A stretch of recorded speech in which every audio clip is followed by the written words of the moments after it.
Best wishes to you. Thanks. Yeah, appreciate it. Thanks. All right, I think we're good. This hearing will come to order. This hearing, titled "The Humanitarian Crisis in Yemen," will examine current political and humanitarian challenges in Yemen and how the United States Congress can address them. Without objection, all members may have 5 days to submit statements, questions, extraneous materials for the record, subject to the length limitation of the rules.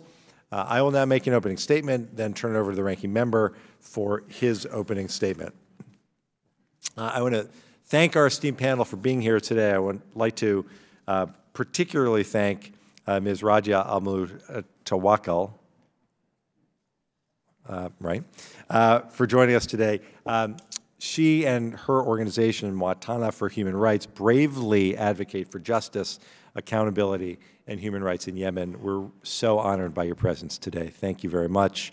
Having your voice on this panel to help us better understand both the situation on the ground and the plight of the people of Yemen will help us make better and more informed, well-informed decisions. We really are grateful.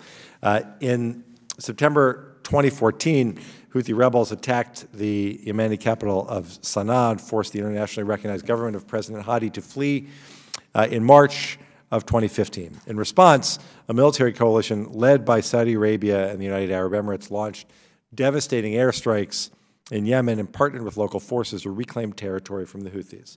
The Saudis and Emiratis remain preoccupied with their military campaign in Yemen, which they view as directly related to their national security, and I share their concern that Iran is providing training as well as military and logistical support to the Houthis. This assistance has allowed the Houthis to attack international shipping, including an American naval vessel in the Red Sea and the Gulf of Aden. It also empowered the Houthis to launch attacks on territory in both Saudi Arabia and the UAE, where approximately 130,000 Americans live. U.S. relationships with these states are enduring and date to the end of the Second World War. I believe these partnerships are vital to stability in the Middle East. The United States is correct to support these countries' legitimate right to self-defense. However, we cannot avoid the fact that the war has directly caused tens of thousands of civilian deaths in Yemen. The United Nations has verified more than 18,000 civilian casualties since March of 2015, although the actual number is likely much higher. The total does not include the tens of thousands of additional Yemenis who have died from non-military causes such as disease and hunger that are worsened by the conflict.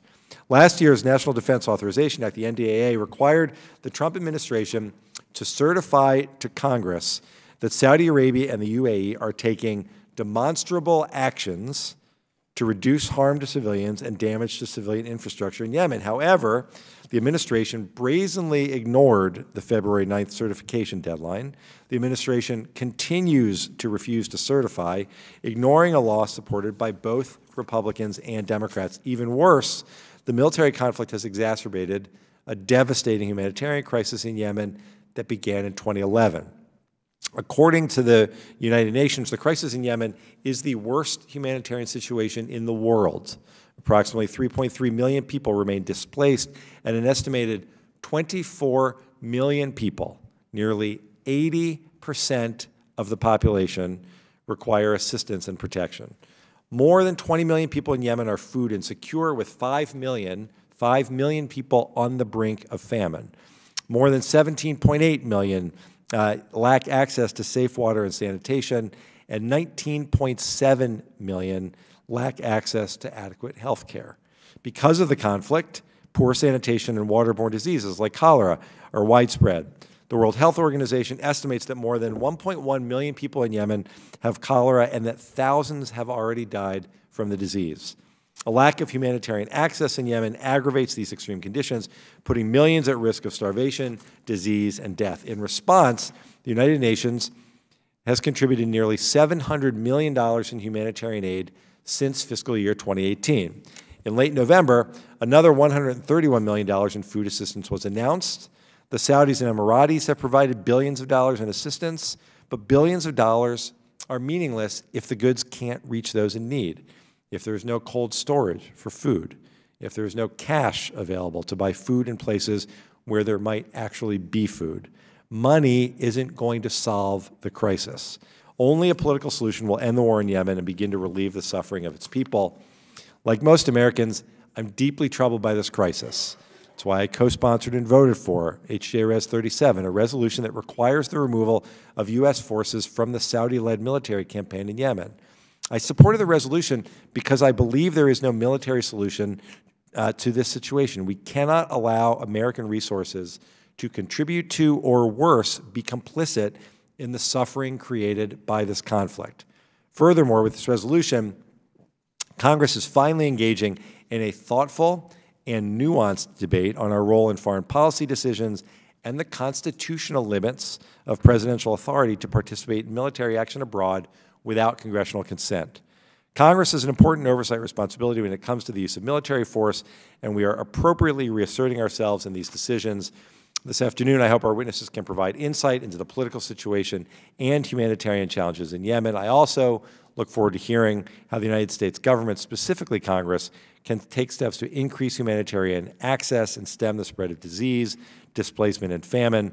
And finally, I hope the witnesses will outline how the United States can support diplomatic efforts to reach a lasting political solution, which is the best way to secure U.S. national interests, end the suffering of Yemen's people, and provide the country with a brighter future.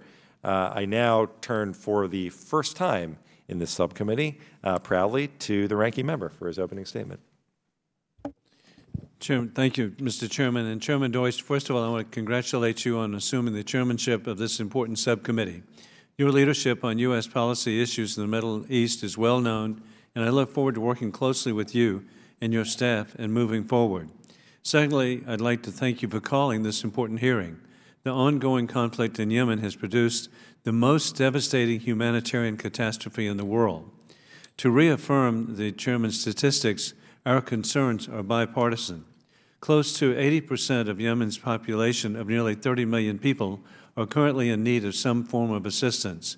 That is a staggering 22 million people. 16 million Yemenis lack access to drinking water and sanitation. Another 16 million are classified as severely food insecure. Unfortunately, children have borne the brunt of this humanitarian nightmare. The regional director of the United Nations International Children's Emergency Fund, UNICEF, remarked just last week that, quote, "Today Yemen is the worst place on earth for a child," end of quote. Nearly 85,000 children have died from severe acute malnutrition between 2015 and the end of the last year. About 360,000 children are suffering from acute malnutrition with life-threatening consequences.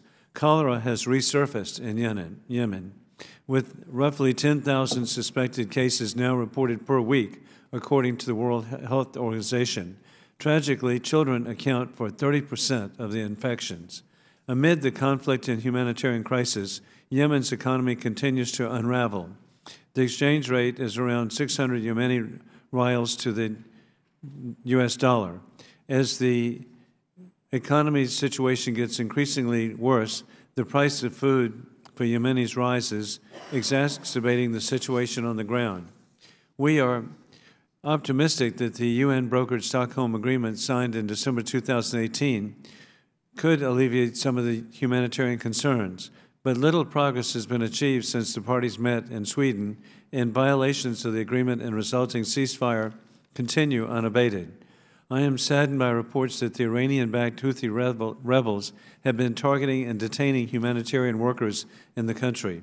International aid is a lifeline to the millions of Yemenis, and humanitarian workers should have unhindered and unimpeded access to civilians in war zones. Everyone should condemn harassment and intimidation of these good people risking their lives to help others. But fundamentally, I agree with the UN Secretary General Guterres' comments last week when he said that we cannot have a humanitarian solution to a humanitarian problem. Only a comprehensive political solution to the conflict can begin to address Yemen's immense problems. Throwing money at the many problems Yemen faces will not fix the country. I appreciate Chairman Deutsch calling this hearing and shedding some light on the tragic humanitarian conditions on the ground currently in Yemen.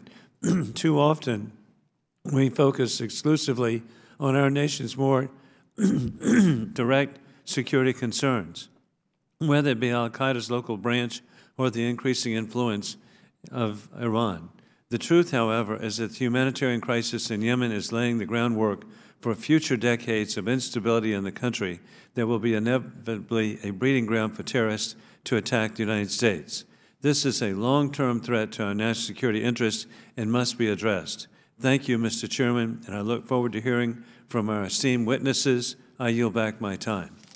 I thank the ranking member, Mr. Wilson. Ask if any other members, Mr. Malinowski, would like to make a one-minute opening statement. Nope, seeing none. I'd like to introduce the witnesses. Dr. Daphna Rand is Vice President for Policy and Research at Mercy Corps. Prior to joining Mercy Corps, Dr. Rand held a number of leadership positions in government and academia, most recently as the Deputy Assistant Secretary, Bureau of Democracy, Human Rights, and Labor at the U.S. Department of State. Mr. Malinowski, do you have anything to add to that introduction? Served ably as my Deputy Assistant Secretary of State for Middle East Affairs when I had the honor to work with her at the State Department. And this will not protect you from tough questions today. Thanks. Also joining us is Radia Al-Amutawakal. She is chair of Muwatana for Human Rights, a Yemeni human rights organization. Again, we're so grateful for your presence here on the panel with us today. Jeremy Konyndyk is a senior policy fellow at the Center for Global Development. He previously served in the Obama administration from 2013 to 2017 as the director of USAID's Office of U.S. Foreign Disaster Assistance, where he led the U.S. government's response to international disasters. And Catherine Zimmerman is a research fellow at the American Enterprise Institute. To all of our distinguished witnesses, I ask that you limit your testimony to 5 minutes, and without objection, your prepared written statements will be made a part of the record. I thank you again so much for being here with us today. And Dr. Rand, I'll turn it over to you. Thank you. Thank you, Chairman Deutsch, Ranking Member Wilson, members of this committee. I'm really honored to testify, especially with this expert group of witnesses. In addition to my written statement, I'd like to make 4 additional points quickly. First, I'd like to analyze a bit the humanitarian tragedy and that you have both described so ably. It is clear that institutional and governance solutions are the longer-term complement to the current humanitarian relief operations. There is food in the marketplace, but no money in the household to buy it. 40% of the hospitals are closed or shuttered in Yemen or have been targeted by airstrikes, while 1.2 million people have contracted cholera. Both the public and private sectors have been politicized and in some cases weaponized, with no social safety net, massive inflation, and no regulation on the remaining formal private sector. And the second nuance to the humanitarian situation, we have heard about the prominent strikes on weddings, funerals, and school buses, but there also have been strike upon strike on potato chip factories, agricultural infrastructure, water treatment centers, and electric grids. No party to the conflict is innocent. And the bottom line is this: in Yemen, the military conduct of state and non-state actors has downgraded international norms of warfare. Expectations for how security actors treat civilians, expectations that have held for decades. And I worry that the damage to these international norms will extend far beyond the Arabian Peninsula. The second point is that we are at an inflection moment, an inflection. There have been recent agreements regarding de-escalation led by the UN Special Envoy. They have focused rightly on Hodeidah port and city, through which so much of the humanitarian operations transit. And the United States congressional action of last year, your oversight, your legislative activity, your floor statements, these were instrumental in 2018 in creating this diplomatic opportunity. Congressional pressure on this administration dragged the parties to Stockholm, I believe. And although they are limited agreements negotiated by the UN, they have the potential to shift the dynamic. For the first time, Congress has questioned the assumption and the assumed logic that only escalation will achieve the end goals of the coalition, the government of Yemen, or the Houthis. The third point is that, buoyed by recent evidence that your voice matters, Congress should continue signaling privately and publicly that there will be consequences for failing to follow through on the Stockholm agreements. In Yemen, like in so many other places, when Congress speaks united with one voice, You are echoing the conscience as well as the common sense of the global community. So Congress must continue to publicly and privately support the UN Special Envoy process, pushing through to follow through on the current commitments and demand additional de-escalation. Call on the parties directly to empower and improve the functioning of the Central Bank of Yemen in order to control the currency crisis.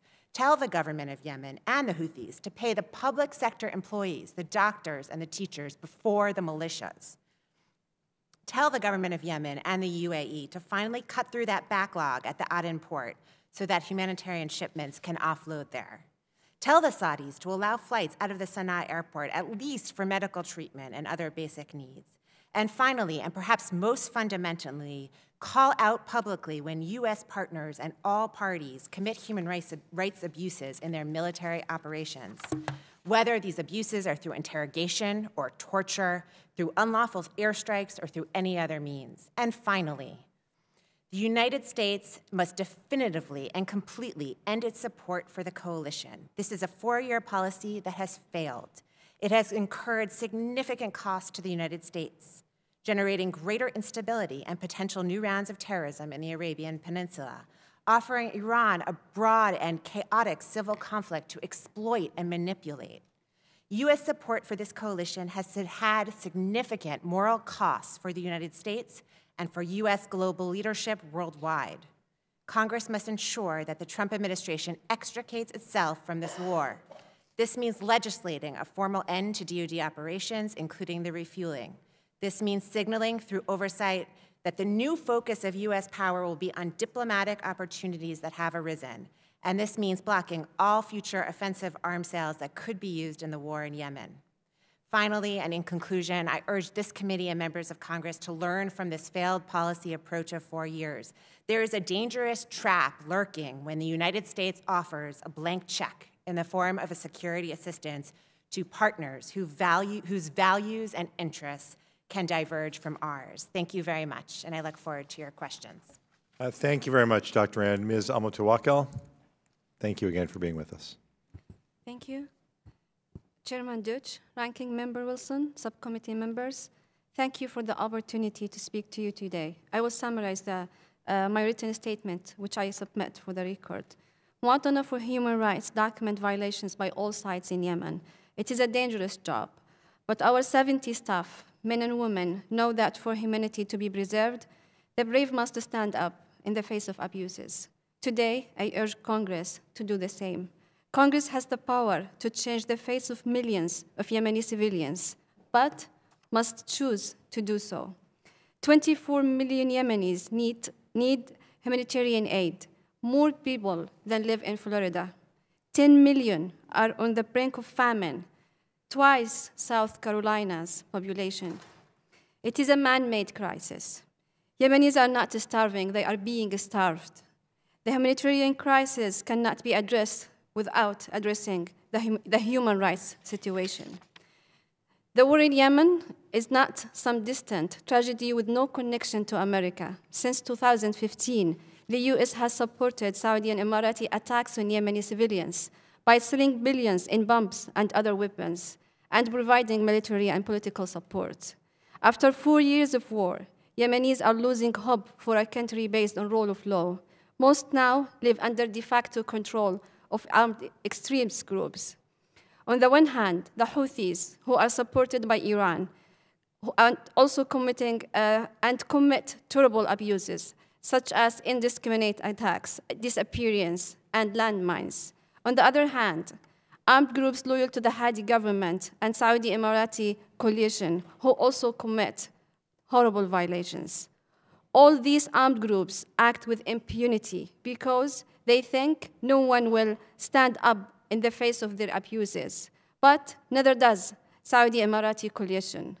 When CNN recently showed US weapons sold to Saudi Arabia and United Arab Emirates in the hands of extremist armed groups, Congress was right to be angry at this recklessness. But you should not have been surprised. Because since 2015, the Saudi and Emirati coalition has used US weapons recklessly to kill and maim Yemeni civilians. Muwatana has documented hundreds of attacks, killing and maiming thousands of civilians and destroying key infrastructure. We found U.S. bomb remnants at dozens of these airstrikes. Many are likely war crimes. Every single one destroyed innocent lives. The 2016 Saudi bombing of a Sana'a funeral hall using U.S. munitions, killing and maiming hundreds, should have been a turning point. Congress should have stopped arms sales until unlawful attacks ended and war criminals were held accountable. Instead, the U.S. accepted Saudi and Emirati promises to end violations and investigate. 2 years later, there has been no accountability, and airstrikes on Yemeni civilians continue. Yemen cannot survive another 4 years. In the short time I have been talking to you, another child has died because of war-inflicted wounds, starvation, or disease. Congress has the power to change this, to stop this. Attention to Yemen increased after the outrageous Khashoggi murder. The Stockholm talks showed that the international community can push to end the war. But this tentative progress needs sustained global pressure, including from Congress. Your recent votes in Yemen drove the parties to take small steps toward peace. By ending U.S. arms and U.S. arms sales and military support to Saudi Arabia and the United Arab Emirates, Congress can stop American allies from using American weapons to kill Yemeni civilians with impunity. This would be a significant step toward accountability and an end to the war. This month, America pledged millions in humanitarian aid for Yemen. But if U.S. arms sales to Saudi Arabia and the United Arab Emirates continue, American bombs might reach Yemeni civilians before American aid will. Peace in Yemen is very possible, but to achieve it, Congress must act. Thank you. Thank you very much, Mr. Konyndyk. Thank you. Chairman Deutsch, Ranking Member Wilson, and distinguished members of the panel, thank you for the opportunity to testify before you today. When this crisis began in 2015, I served as the Director for Foreign Disaster Assistance at USAID, and in that capacity, I oversaw U.S. government humanitarian aid to Yemen for several years, and I also participated actively in U.S. policymaking on the crisis. Since leaving government, I've tracked the crisis closely in my new position at the Center for Global Development. Yemen is the world's worst humanitarian catastrophe, and it is worsening rapidly. Humanitarian relief operations there are robust, and they are growing, but aid alone cannot offset state collapse. As you mentioned in your own opening remarks, 20 million people are hungry, 7.4 million are malnourished, at least 238,000 live in areas affected by famine-level conditions. Health and water systems have imploded, 20 million people lack access to adequate health care, cholera is present, diphtheria is present, millions have been forced to flee their homes. All parties to this conflict are culpable, but that culpability is not evenly distributed. Any fair assessment must assign predominant responsibility to the Saudi and Emirati-led coalition. To be clear, the Houthis are part of the problem and bear special responsibility for having instigated the conflict. They have blocked and sought to manipulate relief operations, they have harassed humanitarian personnel, and committed a litany of other human rights violations. The Houthis are not angels or good guys by any stretch of the imagination. But while both sides have impeded humanitarian response to the emergency, it is Saudi and Emirati behavior that has been the engine of the emergency. This is because the crisis flows from the collapse of Yemen's economy and its infrastructure, and that has been a direct and seemingly intentional consequence of the coalition's political and military strategy. Their airstrikes have repeatedly and intentionally targeted Yemen's critical infrastructure, directly fostering both Yemen's massive cholera outbreak and its creeping famine. Examples of this include strikes on major ports and roads vital to humanitarian relief and movements, including roads and other facilities that the U.S. government has specifically asked them not to strike. More than 100 attacks on water and electrical facilities, more than 70 attacks on medical facilities, and concerted targeting of food production and commerce, including nearly 600 attacks on farms and 200 attacks on marketplaces. They have also struck weddings, funerals, a packed school bus, and countless other targets with no plausible military purpose. This is not the behavior of a campaign that is seeking to minimize civilian harm. The Saudis and Emiratis have simultaneously pursued a policy of collective economic punishment. Their naval blockade and flight restrictions have disrupted supplies of food, fuel, and other essential goods. The shift of the Yemeni central bank out of Houthi-controlled territory has been a fiasco, depriving huge numbers of Yemenis of their wages and dramatically weakening the currency. For 4 years, the U.S. has treated this kind of reckless behavior as a problem of weak systems rather than malign intent. U.S. officials argue to this day that U.S. military cooperation is a moderating factor. It is time to end this delusion. Saudi Arabia and the UAE have continued to drop U.S.-supplied bombs out of U.S.-refueled planes flown by U.S.-trained pilots onto innocent civilians. If this is due to coalition military incompetence, then years of U.S. engagement and support have delivered no improvement. Whereas if this targeting is intentional, then these same U.S. efforts are arguably enabling war crimes. Either way, the Saudis and Emiratis have shown willful disregard for the laws of war and have manifestly failed to demonstrably reduce civilian harm, as Congress demanded rightly last year. U.S. involvement in this confers on us a degree of culpability, but it also gives us unique leverage to change coalition behavior. And one clear takeaway from the last 4 years is that when it comes to moderating Saudi and Emirati behavior, pressure delivers, while quiet engagement does not. To that end, I make 3 recommendations. First, the U.S. should halt all military assistance, including ongoing arms sales and maintenance, that supports offensive military operations in Yemen. This is important leverage and we should use it. Second, the U.S. should put this leverage towards a concerted diplomatic surge. Recent U.S. actions shielding the coalition from Security Council criticism or giving them a pass on Congress's civilian targeting concerns have undermined U.S. goals of halting the fighting and bringing the parties to the table. The U.S. should instead make clear that sustaining the conflict will deal long-term damage to U.S. Saudi and U.S. Emirati bilateral relationships. 2 immediate confidence-building measures would be to negotiate humanitarian access to besieged Tez and to restore neutrality and functionality to the central bank and restart salary payments. Finally, the U.S. should pull out all the stops to protect the Hudaydah ceasefire. A major battle for Hudaydah would devastate the food import lifelines on which most of Yemen depends. The U.S. should make clear to the Saudis and Emiratis that this is a red line.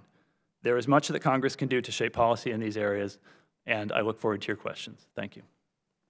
Thank you, Mr. Konyndyk. Ms. Zimmerman. Chairman Deutsch, Ranking Member Wilson, members of the subcommittee, thank you for your attention to this issue and the opportunity to participate in this hearing. America has vital national security interests in Yemen, defeating al-Qaeda and the Islamic State, reducing Iran's ability to threaten allies in the Bab el-Mandeb Strait, and addressing the deepening humanitarian catastrophe. The U.S. must develop a policy that pursues all of these interests. Above all, America must lead in securing itself and shaping allies' and actions to support American interests in accord with international laws and norms. The U.S. must help our partners develop strategies to resolve the underlying conflicts that permit both al-Qaeda and Iran to operate in Yemen, rather than partial and limited approaches that exacerbate those conflicts. The U.S. must also engage diplomatically, not only with the recognized Yemeni government and the United Nations-led peace process, but also with sub-state actors whose views will ultimately determine the durability of any settlement. The U.S. bears some responsibility for the conditions in Yemen. The Obama administration subcontracted Yemen to Gulf partners while pursuing the Iranian nuclear deal. The Trump administration has continued this approach for fear of becoming entangled in Yemen's complexities. American efforts to stay out of the Yemeni mire have helped make the situation worse and reduce the likelihood that our vital national security interests will be secured. Yemen's complexities make finding a solution seem impossible. Trying to simplify it by focusing on one of America's interests to avoid dealing with local conflicts will lead to failure across the board. A U.S. strategy to secure its interests requires dealing with the problem in all of its complexity and abandoning the search for simplistic, short-term, feel-good solutions. If relying on Gulf partners has been counterproductive, abandoning them would be disastrous. They are unlikely to find a way out of this war on their own and will continue it without us. Although limited, American influence has shaped both Saudi and Emirati actions for the better. The U.S. could do even more to shape their behavior if engaged more seriously in the effort. War in Yemen has acquired a momentum that will not easily be stopped. The U.S. must recognize the importance and interest of sub-state actors who benefit from continued conflict and engage them directly and through partners to shape conditions for enduring peace.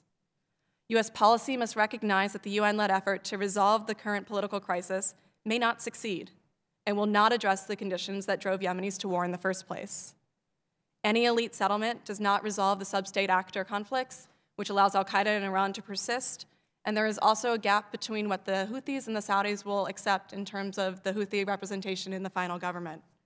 Persuading the Houthis that they will ultimately lose requires a more skillful and nuanced strategy than the coalition has been pursuing, along with much more serious and energetic diplomatic engagements from the United States and extra-regional partners. The Salafi jihadi movement in Yemen has transformed in the context of the war. It's decentralized in such a way that defeating al-Qaeda and the Islamic State will not eliminate the threat. Additional Salafi jihadi groups have established themselves and exist independent of al-Qaeda's support. The current US counterterrorism strategy does not address this transformation. The UAE has been a critical enabler for counterterrorism successes in Yemen, but its efforts are unlikely to yield permanent success. The risk that counterterrorism gains will be reversed is high unless the US helps shape Emirati operations and nest the counterterrorism effort into a larger effort to resolve the underlying drivers. The US should leverage its continued support to this end. The threat from the al-Houthi movement is unacceptable, and it's grown largely through the Iranian support. Iran and Lebanese Hezbollah have transferred asymmetrical attack capabilities that threaten maritime security in US Gulf partners. No clear incentives exist for Iran to stop supporting the Houthis and for the al-Houthis to stop receiving Iranian support. But the Houthis are not Iranian proxies. They are not in the same category as Lebanese Hezbollah, and Yemen is a defensive front for the US in the struggle against Iranian regional malign behavior. Pressure on the Houthis does not harm Iran enough. The humanitarian situation in Yemen has sharply declined over the course of the war, but any emergency humanitarian solution without a political settlement will not be enduring. Long-term international engagement to improve Yemen's weak state institutions and economy will be required for any lasting effect, and low-level conflict will be disruptive. The Trump administration and Congress must prioritize securing a political resolution in Yemen. A first step is for the US to rebuild trust with Yemeni power brokers not close to Riyadh. We might consider moving our embassy into a country other than Saudi Arabia. We must also persuade our partners away from practices that exacerbate the humanitarian crisis. But neither should we defend their practices. We should chastise them publicly when they do wrong and make it clear that our support is conditional. The time to end it has not yet come because we have not yet put enough energy into shaping their actions and giving them a strategy and a way out. America must regain a position of leadership in shaping the coalition's strategies and our own interests inside of Yemen. Real success might not be possible, but it's vital. Thank you for the opportunity to testify. Thank you very much, Ms. Zimmerman. I'll begin the questioning. There's consensus on the panel that political settlement is what we must be striving for. In December, Martin Griffiths brokered a ceasefire in the Stockholm Agreement between the warring parties.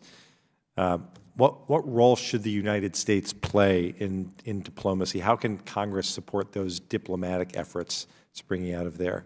Dr. Rand, I'll start with you. Thanks. The U.S. diplomatic efforts have been behind the scenes, and they've been a bit timid.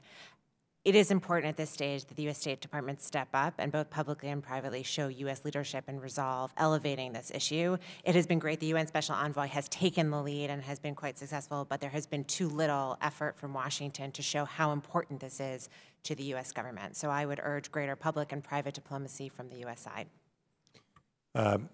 Ms. Al-Muktawakil, how do the Yemeni people view American involvement in the war? When we say parties to the conflict, Yemenis consider America as one of the parties to the conflict in a very negative way. Were they aware of the House's recent passage of the War Powers Resolution? Whatever happens, although Yemenis have a lot of anger toward America for many reasons. But whenever there's something happening in America, they follow it with a lot of interest because they know what's happening here. It has a lot of influence in Yemen. And for your first question, let me tell you that the peace talk in Sweden, why it happened? It happened only because of the pressure that happened because of the Khashoggi murder. So the international community pressure, especially from the US, in 2 months succeed to send parties to the conflict to the table. So if the pressure continue, it's a balance. It should be a balanced, independent pressure on all parties to the conflict. If this pressure continue, then the peace talk will just continue. And Martin should be supported to be successful in this. Can I just ask, the work that you do at Moatana for Human Rights, we've heard there are a lot of harrowing statistics that have been thrown around. The numbers are so staggering.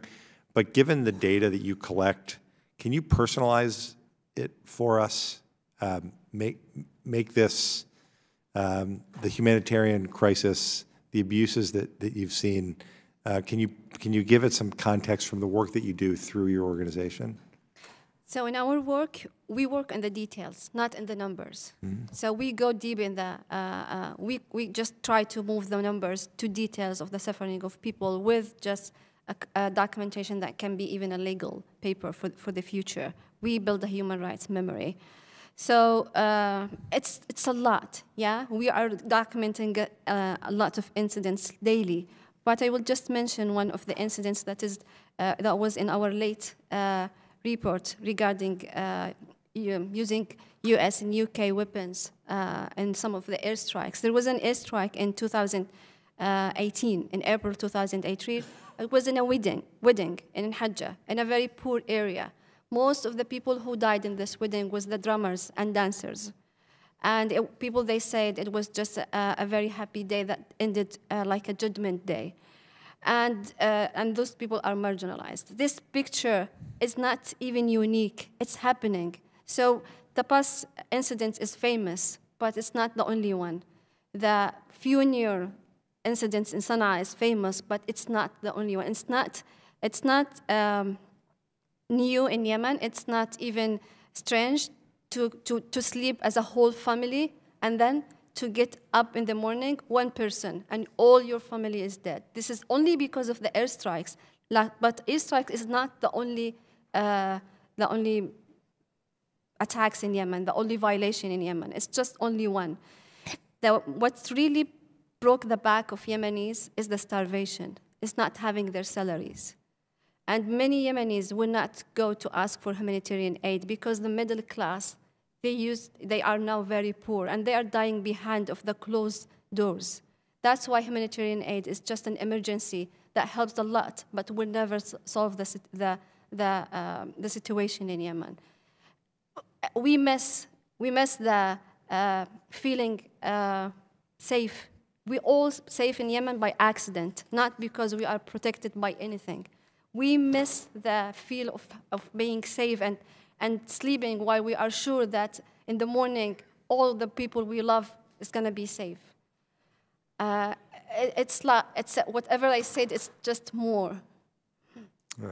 I appreciate that very much. Thank you so much. And Mr. Wilson, you're recognized. Thank you, Mr. Chairman, and thank all of you for being here today. Ms. Zimmerman, given that Iran has not been a party to any of the negotiations or diplomatic initiatives surrounding the conflict, do you assess that Iran has had any incentive to encourage the Houthi rebels to meaningfully come to the negotiating table? If not, how do we incentivize Iran as the major outside supporter of the Houthis to support a peaceful solution to the conflict, including stopping the missile attacks from Yemen on Saudi Arabia? The issue of whether Iran supports the Houthis going to the negotiating table or not is a little bit moot because Iran doesn't pull the strings in Yemen. It doesn't make the decisions for the Houthi family. There are instances where the foreign minister Javad Zarif has met with Houthis during negotiations, so there's clearly conversations happening backdoor and Iranian advice going forward with the Houthi delegation and negotiating team. But it's not going to be Iranian pressure on the Houthis that changes their actions. They've actually ignored it before, and so I think that's not the vector for changing the Houthi behavior.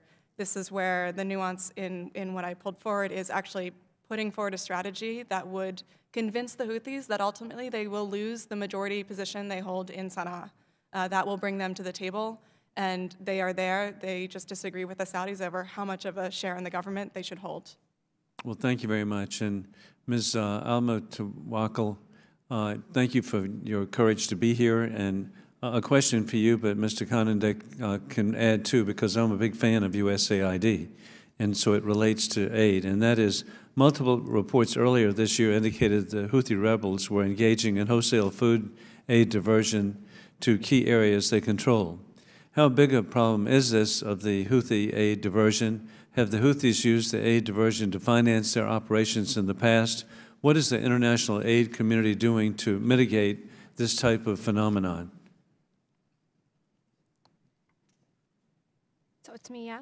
Yes. Yeah, okay. It's big. It's very big. We documented many cases where Houthis just obstructed humanitarian access for food and medicine, and also they are bothering humanitarian NGOs in the ground. And humanitarian NGOs cannot talk because Houthis might just do anything. They just might close the humanitarian NGOs, and they don't care. So it's very big. But how to solve it? It's only how to stop the war. Because Houthis is just one issue regarding the humanitarian access, and the Saudi-led coalition is another issue, and the other armed groups are the third issue. So it's a huge problem from all parties to the conflict. But again, humanitarian aid is not a solution in Yemen. It's just a lifeline emergency. So whether we solve it or not, it's not going to solve the problem. Thanks for that question, Congressman, and thank you for your support for USAID. And I know when I worked there, we really felt the support from the Hill and hugely appreciated it, and I know that they still do. It's a problem. The Houthi diversion is a problem. I think obstruction by both sides is a problem, and that's important to understand. You know, neither side has their hand clean when it comes to obstructing humanitarian aid.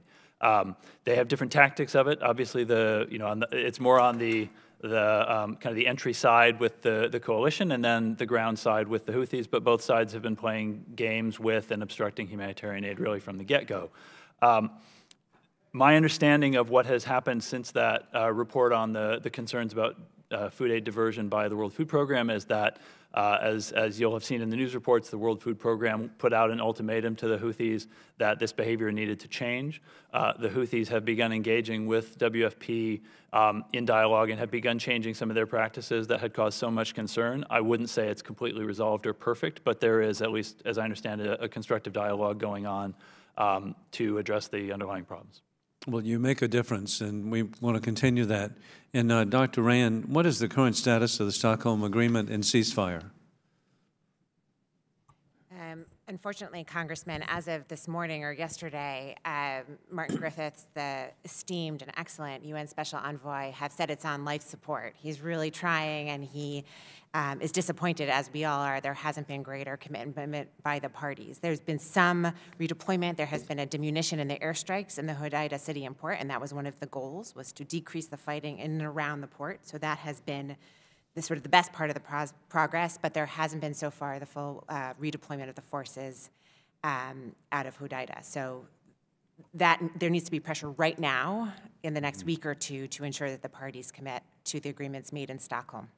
Well, thank you for your extraordinary current information. Thank you very much. The gentleman yields back. Mr. Malinowski, you're recognized. Thank you, Mr. Chairman. Dr. Rand, excuse me, you and I were both involved in the effort to advise the Saudis early in the conflict on how to avoid hitting civilians, on how to conduct their operations in a way that was more consistent with the laws of war and more effective. Could you describe that effort and the lessons that you think we should learn from it? Sure, thanks.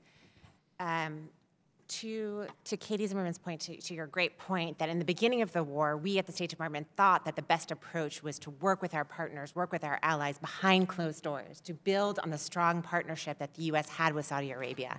So in 2015, when it was clear that there was these mass casualty civilian target and we assumed that they were mistakes in the fog of war, the U.S. State Department sent a trainer to Riyadh, someone who had worked with CENTCOM on trying to limit civilian casualties for U.S. coalition operations in Afghanistan, thinking that we could train and support the coalition using the same models that had successfully reduced U.S. civilian casualties in Afghanistan. We approached this very technically, behind closed doors, very quietly, sent our trainer in, and he was well received by the Saudi Ministry of Defense. And we kept on trying this, and we were hopeful in the beginning, and we kept on sending him. And then there was a ceasefire in 2016, so we remained hopeful that maybe our efforts to train the Saudis to limit civilian casualties were working. But then in August 2016, when the ceasefire broke down, there was a series of mass casualty civilian targets that were hit in a span of 2 weeks in that deadly August of 2016. And it gave us pause to recalibrate the strategy and wonder what had happened to our training. Where had been the lessons learned that had been taken so receptively by the Saudi Ministry of Defense? And so we continued. We continued. We very quietly resent him. We really, really tried. And we came to the conclusion by late 2016 that although there were very many well-meaning and good and professional generals in the Saudi Ministry of Defense, there was a lack of political will at the top senior levels to reduce the number of civilian casualties. There were many technicians and tacticians who wanted to learn the software and the approaches that the U.S. military had tried in Afghanistan, but at the end of the day, the shots were called from up high, from up above, and there was no political will to change the status quo. So was it a problem of imprecise targeting, or that they were precisely targeting the wrong things? Right. It was very clear that precision was not the issue and the guidedness was not the issue. It was the type of target selection that became the clear issue. And even when, as Jeremy has mentioned, the U.S. government told them which targets not to hit, we saw instances where the coalition was targeting the wrong. So they deliberately struck targets like water treatment facilities, food distribution centers that were on a no-fly list, a no-strike list that was handed to them. Is that correct? And Mr. Konandak, if you want to chime in as well. Sure. Or either of you, yeah. Yeah, so the basic progression was this. Initially, we provided, so USAID compiled a list of initially just strictly humanitarian sites, so NGO offices, warehouses, things that if you looked at them from the air, you might not be aware it's a humanitarian facility, whereas we would assume you would know what a school looks like, what a hospital looks like, and so on, and not hit those things. What we found was that the Saudis tended to treat anything not on the no-strike list that we gave them as fair game. So then we expanded the list. And we began naming categories of sites, including specific road routes that were critical to the humanitarian effort. And in an instance in, I believe it was 2018, they struck the main bridges along the main road from Hodeidah Port to Sana'a, which was the principal artery for bringing food aid and commercial food into the country. They struck that despite us having specifically told them through that process not to. Thank you. And Ms. Al-Mutawakkil, first of all, thank you so much for being here and for speaking for people in Yemen whose voices are not normally heard in our debate here in the Congress. When American bombs reach Yemeni civilians before American aid does, as you aptly described the situation, what impact does that have on the Houthis and on other extremist groups like Al-Qaeda? Does it hurt them or does it help them? Do they take advantage of this? Well, in the war in Yemen in general, the war in Yemen is empowering two groups in Yemen, Qaeda and Iran. So the war is a very perfect environment for all armed groups and their allies, whoever they are. So only rebuilding the state in Yemen can just defeat different armed groups.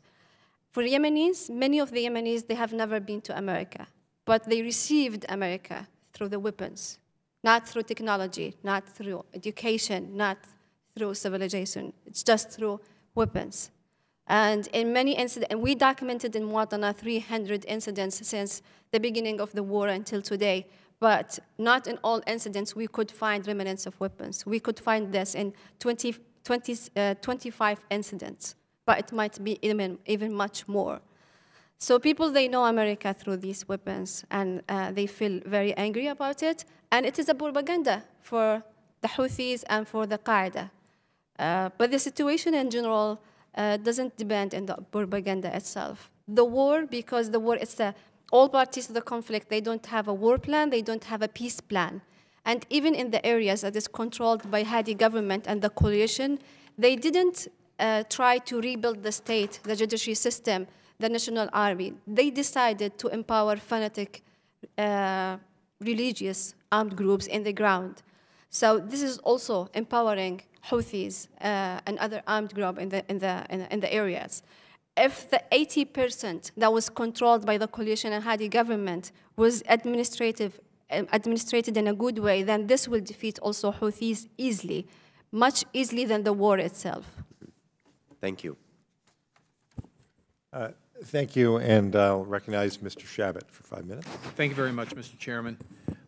As a former chair of the subcommittee and a longtime member of it, it's really heartbreaking to have the need for this hearing today, because this is clearly one of the most significant, if not the most significant, humanitarian crisis on Earth. And unfortunately, it's been extremely frustrating for those of us that are really trying to help and trying to get aid to those people who need it, and try to get a ceasefire on the targeting of civilians, or even if it's collateral damage, so to speak. It's just that's where you really want to have some impact, to be able to not have people who are completely innocent targeted. And or it's always hard, but particularly in this type of situation where you do have the fighters oftentimes in civilian populations.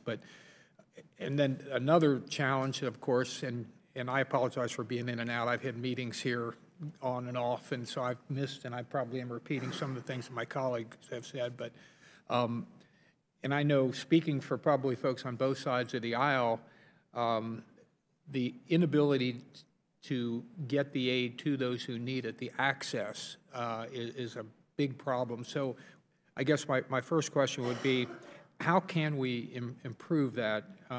What could actually work to get the aid to the people who really need it? Is there anything we can do? And I know your organization, USAID, I know that's what you all do, but I'd be happy to just go down the line, Doctor.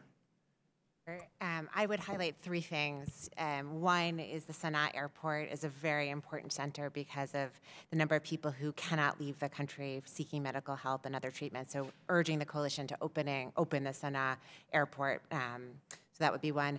Second, continuing to monitor the verification mechanisms in the Red Sea port. Part of the challenge is there are legitimate concerns about Iranian and other nefarious missile activity in the region. And so the UN has tried very hard to broker a compromise with the coalition to check ships to see, to make sure that there aren't bad things on some of these vessels.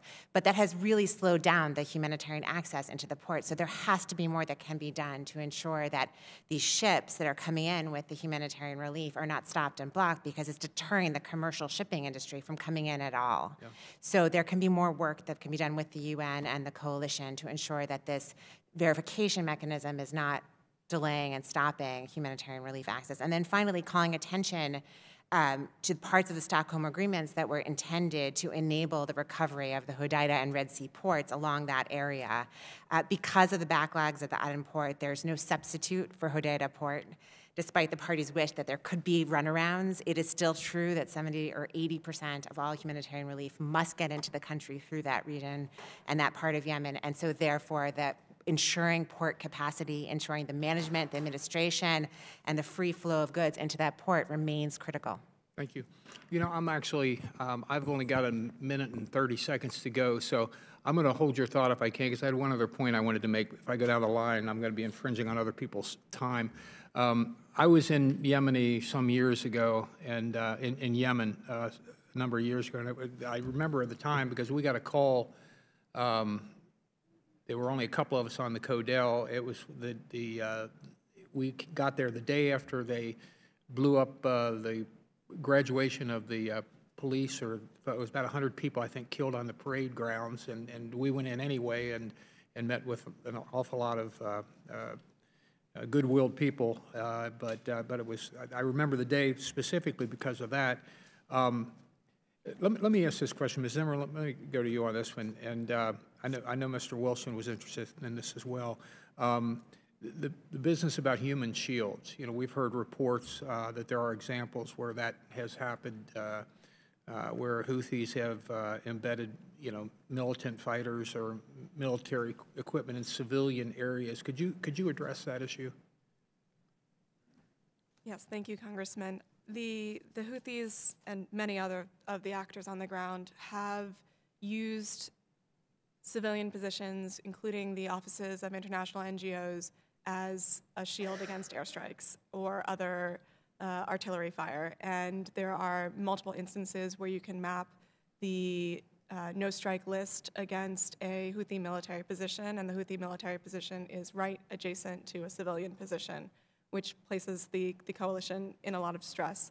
I think the challenge with civilian casualties in Yemen isn't just limited to targeting from the air, however, and what's missed is the mortar fire that is somewhat indiscriminate in certain places. So in Taiz City, which gets lost in the discussion about Hodeidah because it's not stuck on humanitarian issues, all sides are committing egregious targeting cases, and I think we need to be holding all actors accountable. Thank you very much. My time's expired, Mr. Chairman. Thank you, Mr. Shabbat. Mr. Trone. Thank you, Mrs. Zamatukal, for your courage and efforts in this unmitigated tragedy. Food insecurity, lack of sanitation, relocation to the IDP camps, real negative impacts on all the citizens of Yemen. My question is, the women and girls are specifically disadvantaged in this humanitarian crisis and subject to even greater risk, gender-based violence during the conflict. Could you make any comments on protections that we should be taking? You know, the state in Yemen has collapsed 100%. Before the war, we used to have a shape of state. Now we don't. So you can imagine how much the situation is horrible. Before the war, we were started to discuss to have a law to stop the early marriage. You can now just imagine how much we are way far from this. It's just like a dream. It never happens. And the war is very masculine, yeah? So women were just fighting for many years to be in the front in many jobs in Yemen, and they succeed to have a lot of, success in this. And now all of this has destroyed as we are just starting from the scratch. And it's scary how much children, girls and boys, are not going to school now. So I'm just worried about the future of Yemen. Thousands of schools has been destroyed, and millions of children are not going to school. So we are just going very huge steps to the back.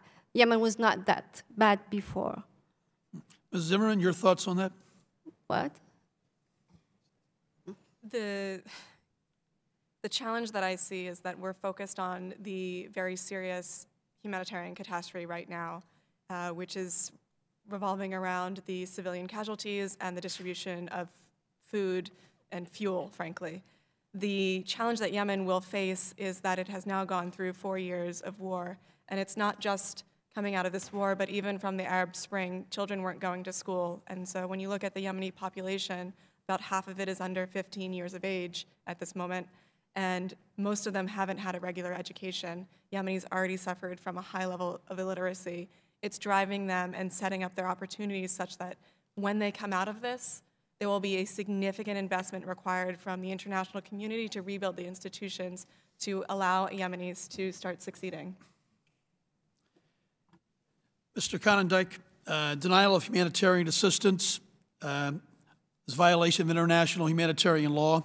Under the U.S. Foreign Assistance Act, a government that prohibits or restricts the transport or delivery of U.S. foreign assistance faces penalties, including withholding of foreign assistance and withholding that under the Arms Export Control Act. Based on your observations of the past 4 years, is it your opinion the government of Saudi Arabia and or UAE have prohibited or otherwise restricted foreign assistance? So on the strict legal question, I'm not a lawyer and I would defer to the lawyers, but I can tell you on the broader policy question, which I engaged with very closely during my several years in the administration, absolutely the Saudis and the Emiratis, principally the Saudis in that case, were obstructing legitimate humanitarian assistance from entering the country. And you know, I think they have given large amounts to the UN and they deserve some recognition for that, but no amount of aid that they give can keep pace with the damage that they are doing. We saw repeatedly that it was very difficult for humanitarian groups to get aid into the country. And there were instances, for example, in 2015 when ships of World Food Program food were being prevented for weeks on end from being allowed to enter the country. I think what we typically saw was that eventually in that sort of an instance where there was a specific item that they were blocking, they would eventually relent, but only after pretty extensive pressure from the U.S. And that to me is a microcosm of, I think, a key takeaway from this entire process over the last 4 years, which is that when the Saudis are doing something we don't want them to do, or the Emiratis are doing something we don't want them to do, asking them nicely while continuing to sell them arms has not yielded much progress. And the only times we have seen progress has been when, at a very high level, up to and including at times the president himself, when they put that request forward and make clear that it will have consequences for the U.S. Bilateral relationship if it is ignored, then we see movement. Thank you. Mr. Reschenthaler. Thank you, Mr. Chairman. Violence and human rights atrocities, as you know, devastate Yemen. Iran, the world's largest state sponsor of terror, illegally supplies Houthi rebels with missiles, training, and support. These Houthi rebels terrorize civilians and American allies by attacking cities in Saudi Arabia, the UAE, and even civilian aircraft. Yemen also remains a focal point of U.S. counterterrorism.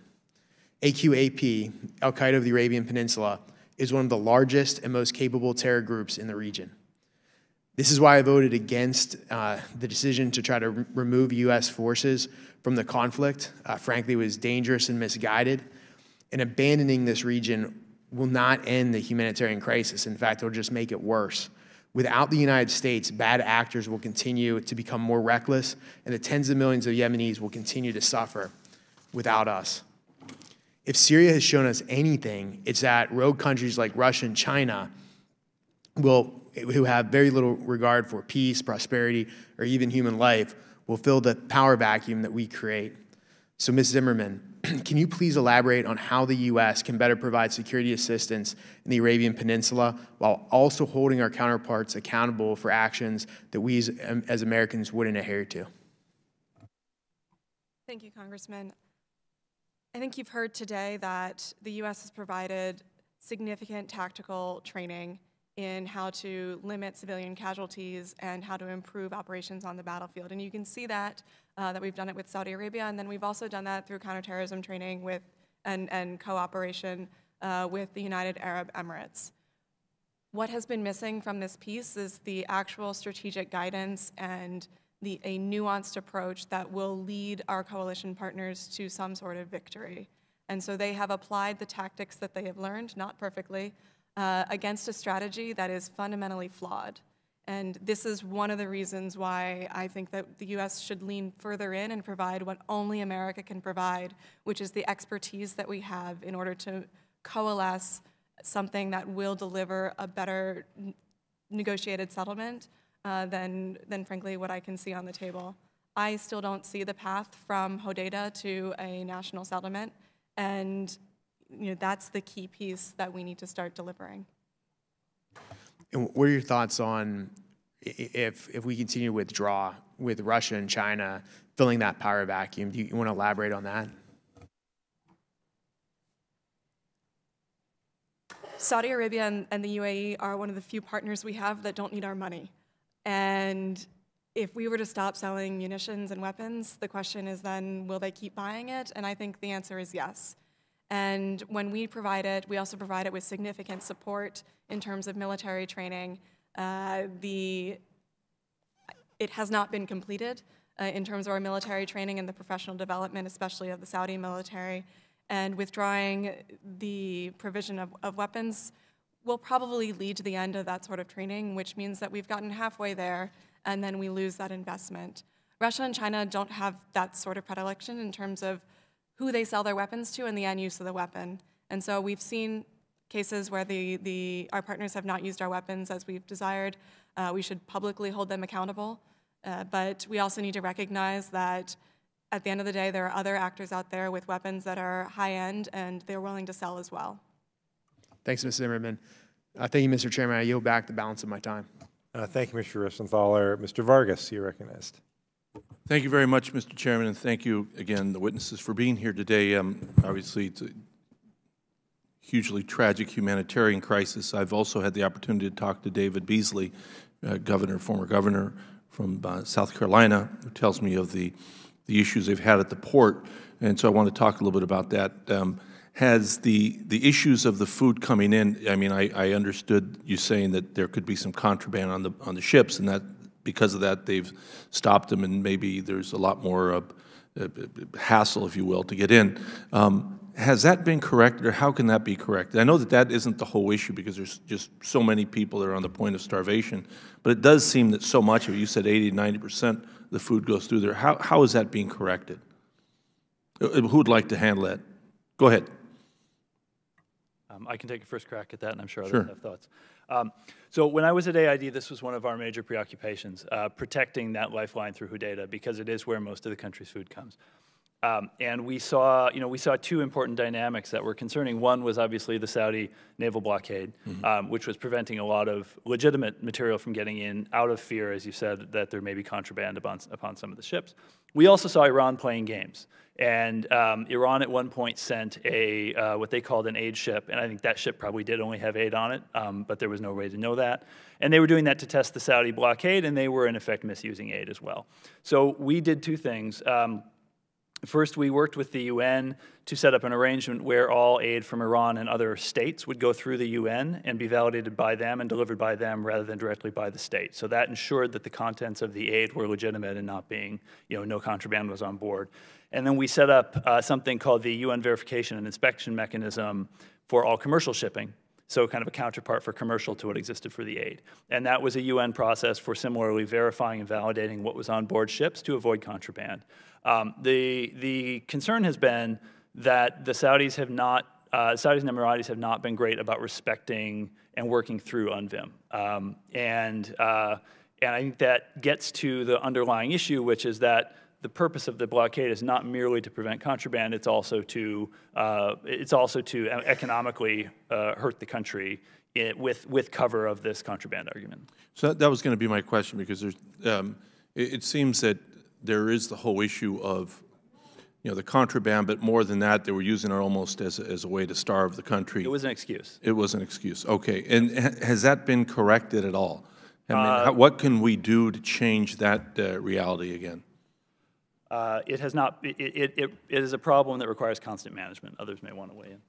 I would just add that I think these two questions actually relate to each other. Congressman, your question assumed a bit of a binary between either withdrawing completely from our relationship with Saudi Arabia and stopping to limit U.S. support for the coalition for the war in Yemen. The United States is actively engaged to support the defense of Saudi Arabia day in and day out, aside from operational DoD and arms sales support for the war in Yemen. And this is a great example.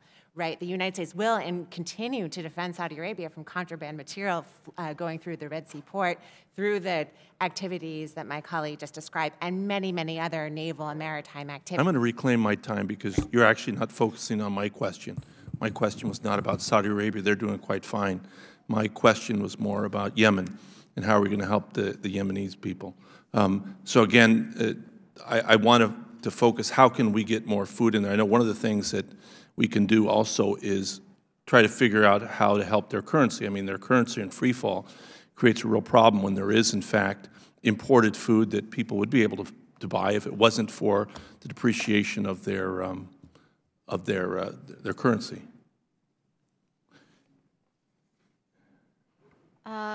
This is not only your question. I've heard this question from more than one. How can we just help the humanitarian access? We are in the Congress, and it's just so weird for me to ask this question rather than asking how can we stop the war in Yemen. humanitarian access is a very small issue in Yemen. And it's not even the only thing that's caused starvation in Yemen. For example, millions of Yemenis are not receiving their salaries for years now, those who are living under the control of Houthis, which is most of the population of Yemen. Houthis, they don't consider themselves responsible to pay salaries, and the Hadi government, the coalition, were not paying salaries for people just because they are living in the areas that is controlled by Houthis. This is one of the main reasons that causes starvation in Yemen, more than the access of humanitarian aid. So the issue in Yemen is not an issue of how to flow the humanitarian access. It's much more than this. And if there is a humanitarian crisis here, and you have a very big influence to stop the crisis, it's just like this symbol. That to stop it to stop the war, not just to solve the problem of how to get the food in. Humanitarian NGOs can solve this problem. And they are trying to, it's not your question, it's a No, I know my that, time has expired. I just wanted to, Yeah. but thank you for your answer. I appreciate it. Thank you. Thank you, Mr. Chair. Thank you, Mr. Vargas. Mr. Sherman, you're recognized. If our goal was just to feel better and more moral, we would get ourselves completely out of Yemen in all respects. It is unlikely that Yemen will be a place that anyone says that's where great things are happening, and America's a great country to be a part of that. But the fact is that washing our hands of the issue does not necessarily the best thing we could do for the Yemeni people. I know that air power has been criticized here. I'd point out, as the country that has the leading air power in the world, we should defend the rules of engagement and the laws of war, which make it plain that if you're hitting strategic targets for strategic reasons, and in that context that you are trying to avoid civilian casualties, that is legal. If we then take the position that you cannot use air power if you have any adverse effect on civilians, then air power is illegal, and it puts us in a much worse strategic position. One way this war could end is we could change sides or whatever and join the Houthi. And how bad would the Houthi be if they just took over the country? They have a record of enforced disappearances, children soldiers. The UN has said they've committed war crimes, but if they, Dr. Rand, if the Houthis just swept their opponents from the battlefield, would they engage in reprisals? Would they kill civilians? Or I don't expect them to provide good governance, but would the people of Yemen be better if 6 months from now the Houthi just controlled the whole country? Thanks, Congressman. The Houthis do control around 75–80% of the population, so this is not a hypothetical. Right. Well, it is in some ways. Yeah. They may be holding themselves back, saying we want to restrain ourselves and not kill 50, 100,000 civilians until we win the war. Then once we win the war, then we don't have to worry as much about our world image, and then we can kill our enemies. Lenin didn't kill all his enemies in 1917. He waited till more like 2025. So if the Houthis really had freedom of action, what would they do? I want to invite you to visit Muwatana's website just to see how much Houthis are already killing civilians. They are not holding themselves back. Mm-hmm. They are engaged in many serious violations, indiscriminate shelling, child soldiers, torture, enforced disappearance, a lot. They are doing whatever they can do in the areas that they are controlling. But who said that the scenario of stopping the war, that Houthis control the areas? How this idea came up? So the idea of for the political agreement is to just end, to just replace all armed groups to a state, the state of rule of law. Well, obviously, if we can create peace and compromise, that's the best possible outcome. But we've been trying to do that for a long time. I'll ask the panel, how optimistic are you that a peaceful solution will be reached among the parties? Congressman, in 2015 and in 2016, the U.S. government was focused very, very directly on reaching a ceasefire in Yemen. And right. To be honest, in the past 2 years, that has not been a focus of U.S. foreign policy. So what we are advocating here is elevating this issue as a diplomatic priority, given the momentum in Sweden, and pushing the Trump administration to really make compromise and political negotiation the end goal, as opposed to some of the parties' maybe preferred strategy of escalation. So that's the recommendation here.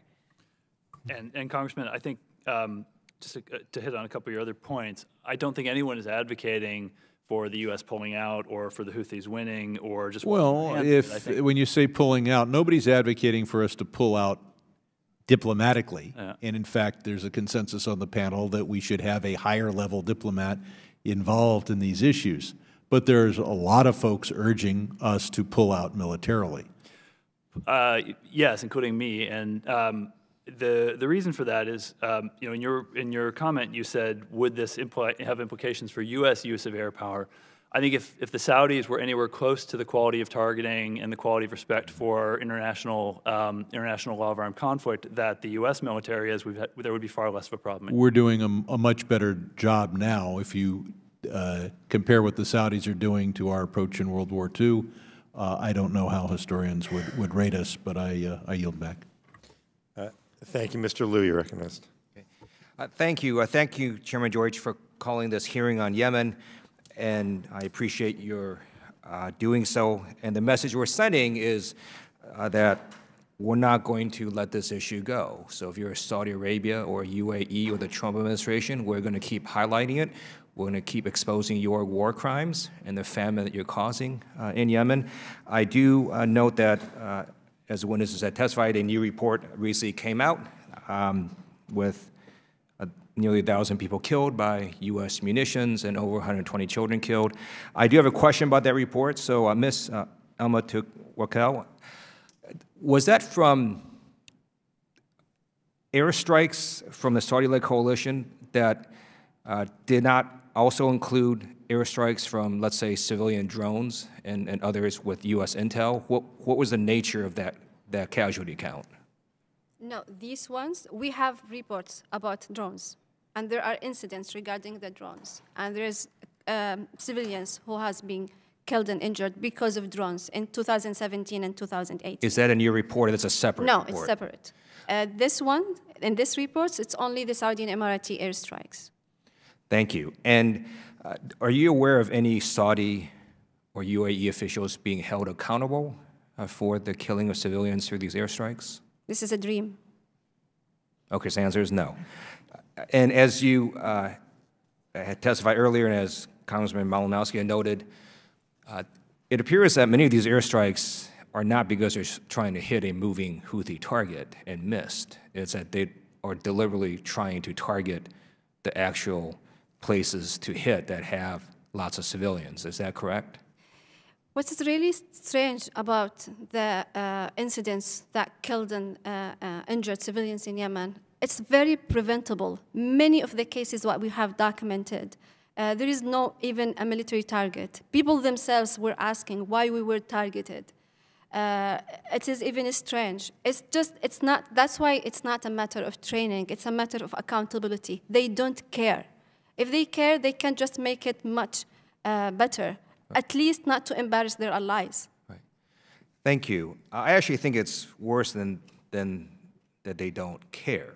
It does appear to me that they are intentionally hitting civilians. So as you know, during the Obama administration, Saudi jets flew and hit a funeral that had a lot of civilians, injuring, killing hundreds, and then they came back around and struck the very same precise location again. So my view is they're deliberately targeting civilians. I think these are war crimes. And my question to Dr. Rand is, when you have civilians in Yemen watching a U.S.-supported coalition killing a lot of civilians. Wouldn't that fuel what terrorists are trying to do in recruiting members and causing more people to hate the United States, as well as the British, who are also providing these munitions?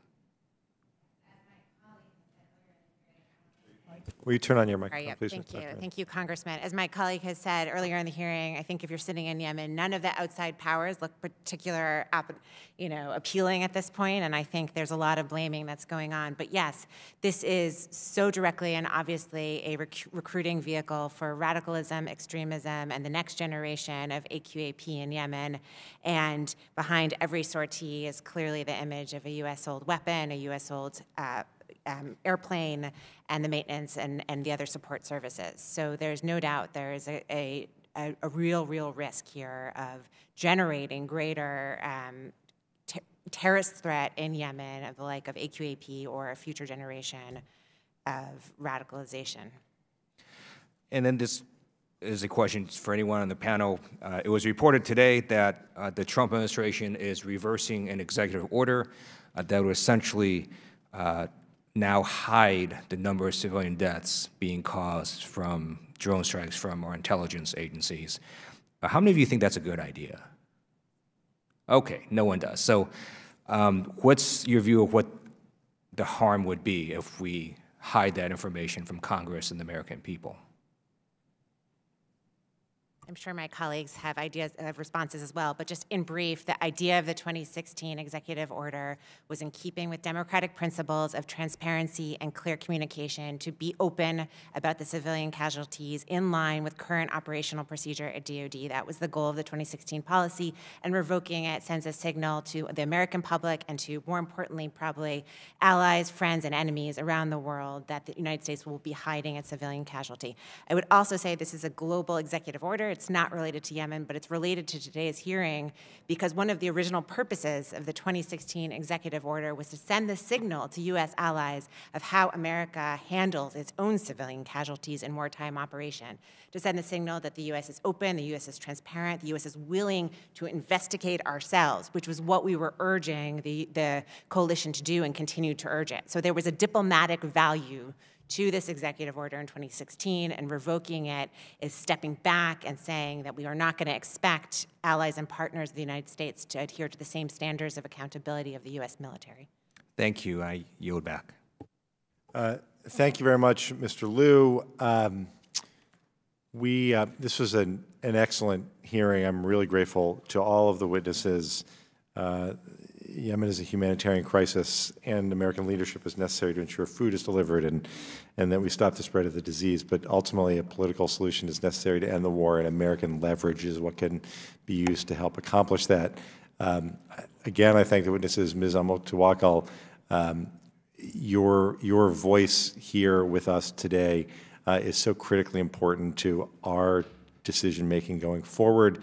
I would just ask that as you return to Yemen, that you make sure that you take with you the commitment by this committee and by this Congress to continue to focus on the crisis in Yemen and the war and work to see that it ends. And with that, this committee is adjourned.